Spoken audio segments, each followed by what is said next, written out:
Bonjour tout le monde, aujourd'hui on va vous parler de Amazon. Comme tout le monde savait, Amazon cartonne partout dans le monde, surtout avec Covid. Mais il y a un seul marché, il n'arrive pas vraiment à conquérir, il a eu beaucoup de difficultés, c'est avec la Chine. Alors aujourd'hui on va vous analyser pour savoir pourquoi Amazon n'a pas réussi le marché chinois et qu'est-ce qu'on peut apprendre par cette leçon.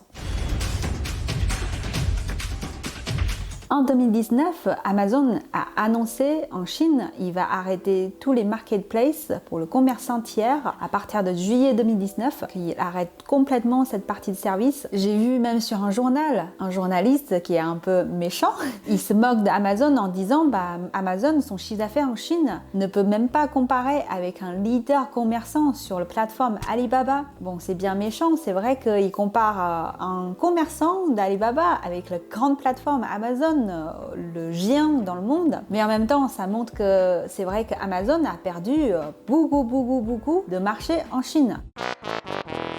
Pourquoi Amazon a rencontré toutes ces difficultés en Chine sur le marché? Est-ce qu'il a rentré sur le marché chinois en mauvais timing ou parce qu'il n'a pas fait assez d'investissement ou c'est son gestion à l'intérieur qui est mauvais? Donc aujourd'hui, on va vous analyser de A à Z, vraiment piocher, décortiquer toute cette histoire de stratégie business en Chine et partager cette expérience avec vous. Donc si vous voulez faire le business en Chine un jour ou si vous voulez implanter votre société en Chine ou bien vous êtes juste intéressé par l'histoire d'Amazon, cet géant, pourquoi il a tombé sur le marché chinois, et ben on va vous raconter tout ça. L'histoire d'Amazon sur le marché chinois, il faut commencer en 2004. Ça fait déjà un bon moment. Donc Amazon rentrait sur le marché chinois assez tôt. On va dire qu'il est rentré en bon timing quand même. Parce qu'à ce moment-là, Taobao, donc Alibaba, qui est aujourd'hui le plus grand concurrent de Amazon sur le marché chinois, qui est aussi le leader sur le marché chinois aussi. Donc il vient d'être créé, c'est encore un bébé Taobao à ce moment-là. Et Jingdong, donc une autre plateforme qui est grand concurrent aussi de Taobao et qui est aussi la deuxième, voire le top plateforme de vente en Chine en ligne, il vient de commencer aussi. Donc Amazon, il est rentré sur le marché chinois dès le début. Amazon, à ce moment-là, il vaut déjà 1,6 milliard. Donc c'est pas une petite société déjà, assez présent sur le marché USA et européen. Il est rentré sur le marché chinois comme un prince. Il a tout de suite acheté une plateforme qui existait en Chine qui s'appelle Zhuoyue, qui occupe 15,4% de marché actuellement sur le marché chinois. Donc il a acheté cette plateforme, donc directement il reprend son 15% de marché en Chine. Mais malheureusement, jusqu'à aujourd'hui, jusqu'à 7 ans après, on va dire, son part de marché est baissé de 15% à 1%. Et donc malheureusement, il a perdu tout ce que Zhuoyue a créé à ce moment-là. Donc il a perdu face à son concurrent Taobao et aux d'autres concurrents comme Jingdong et les autres plateformes. Donc jusqu'à 2018, Amazon, il a presque plus de marché en Chine. Il a réduit ses personnels de 2000 personnes à 1000 et ensuite il a arrêté plein de business. Tout ce qu'il a pu garder en Chine, c'est Kindle, donc c'est la partie lecture et livres, et aussi AWS, le service cloud en ligne. Le CEO d'Amazon, c'est une personne que j'ai appréciée beaucoup dans le business, Bezos. En 2007, quand il est venu en Chine, il a dit, en regardant l'échec de Yahoo, eBay, donc il disait que quand une société rentrait sur le marché chinois, si le manager pense qu'à plaire à son siège à USA, la société va forcément pas réussir. Donc il faut penser à plaire aux clients chinois d'abord. Son avis est très clair et très bien et très adapté. Par contre, Amazon en Chine n'a pas fait vraiment ce qu'il voulait. Comme on avait analysé par avant, on avait dit Amazon est rentré pour un bon timing. Donc à ce moment-là, il n'y a pas encore des très gros concurrents. En plus, il a pu acheter un bon plateforme qui existait pour occuper tout de suite une bonne partie de marché. Donc timing était OK. Il a pu avoir de l'argent pour acheter un concurrent directement, donc pour prendre cette partie de marché, donc investissement, et au niveau de financement était OK aussi. Donc pourquoi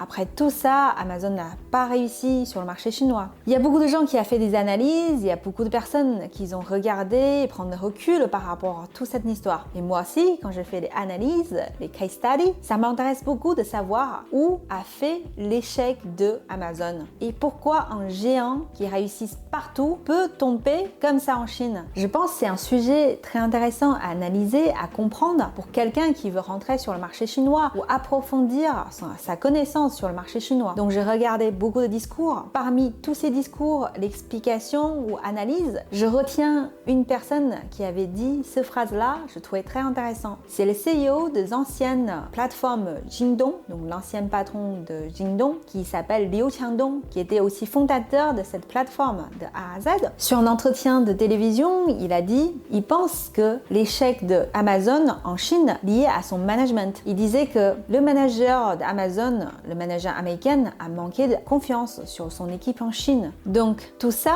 a expliqué une situation qui est réellement importante et grave dans le management d'Amazon, c'est comment ils ont géré leur équipe. J'ai regardé dans l'histoire en 2011, on a eu dans un entretien l'ancien CEO d'Amazon Chine qui s'appelle Han Hua, donc c'est un américain. Il a dit Amazon Chine, il va servir juste comme un centre opérationnel, c'est pas une centre de décision. Donc il a bien défini le rôle d'Amazon Chine, c'est pas un endroit qui va prendre décision. Donc d'où vient aussi sa décision par rapport à ses managers chinois? Ils vont juste exécuter mais pas décider. Par contre, le marché chinois est tellement complexe et il change très très vite. Donc s'il peut pas décider sur le moment pour adapter, pour améliorer, c'est très compliqué. Donc aujourd'hui, si on regarde tous les services Amazon, la partie de cross-border commerce, il s'arrête. Il reste que Kindle, donc le livre, et aussi le cloud AWS est beaucoup écrasé par AliCloud. Donc Amazon ne reste pas grand-chose qui marche en Chine aujourd'hui, malheureusement. C'est un regret, mais c'est aussi une leçon à prendre. Si on va analyser un peu en profondeur l'histoire d'Amazon,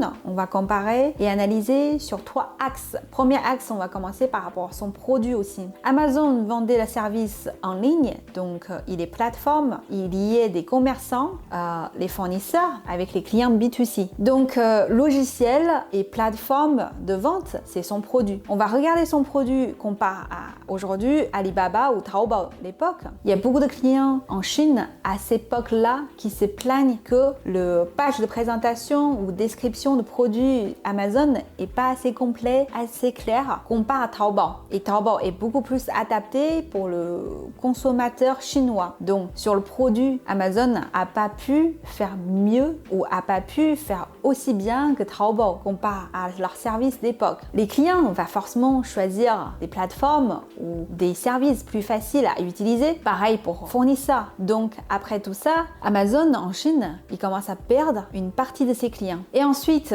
Amazon, est-ce qu'il a bien fait ses relations locales? Quand je parle de relations locales, c'est vers l'extérieur, donc c'est-à-dire l'État, médias et fournisseurs. Je pense pas, parce que quand je relis tous les journaux ou des choses écrites par rapport à Amazon, je pense que son présentation ou son relation média est pas forcément top en Chine à ce moment-là. C'est vrai qu'il est rentré comme un prince, ils ont beaucoup d'argent à investir à ce moment-là, mais médias, c'est quelque chose qui est très important, qui influence beaucoup les consommateurs, surtout dans le B2C. Donc, si Amazon n'a pas fait nécessaire avec les médias, forcément, il aura moins d'importance ou l'influence positive sur le consommateur chinois. Deuxième élément important, c'est gouvernement, c'est les relations publiques. Est-ce que Amazon a pu savoir faire toutes ces relations avec le gouvernement? Je ne pense pas non plus, parce que j'ai vu dans les journaux et reportages aussi qu'Amazon restait très droit, très carré, surtout leur CEO qui vient des USA, donc ils pensaient qu'il faut juste travailler, relations c'est une autre chose. Mais en Chine, le business, ça se fonctionne pas comme ça. On parle beaucoup de guanxi, donc guanxi c'est les relations entre les humains. Donc tout ça, il faut faire beaucoup de travail aussi. Donc malheureusement, Amazon n'a pas réussi ce point-là non plus. Et quand on va regarder aussi les fournisseurs, donc le côté B2B, on va aussi expliquer B2C. Donc dans ces deux côtés-là, est-ce que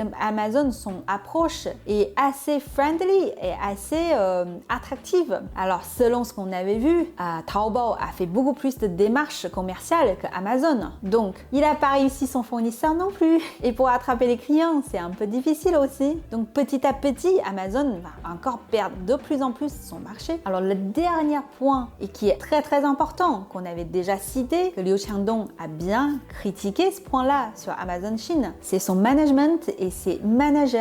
Amazon a eu 4 CEO en Chine. Parmi ces 4 CEO, il y en a 2 qui n'ont aucune connaissance sur la culture chinoise ou qui n'a jamais vécu en Chine, qui n'a jamais voyagé, vraiment travaillé avec les Chinois avant d'aller être dirigeant ou CEO sur le marché chinois. Ça, c'est un point que j'ai envie de citer et aussi souligner. Je pense que pour bien gérer une équipe chinoise, au moins avoir une connaissance, un respect important auprès de ses collègues chinois. C'est pas très facile, c'est vrai, pour une négociation ou travailler avec les Chinois parce que c'est une culture qui est quand même très différente. Mais la confiance est très importante parce que si vous voulez travailler sur le marché chinois, puisque leur culture et leur façon de travailler est très différente, si les Chinois ne peuvent pas décider avec une façon de réfléchir des Chinois, et ben c'est très difficile de réussir. Donc après toutes ces analyses, je pense que Amazon est arrivé là pas pour rien, malheureusement.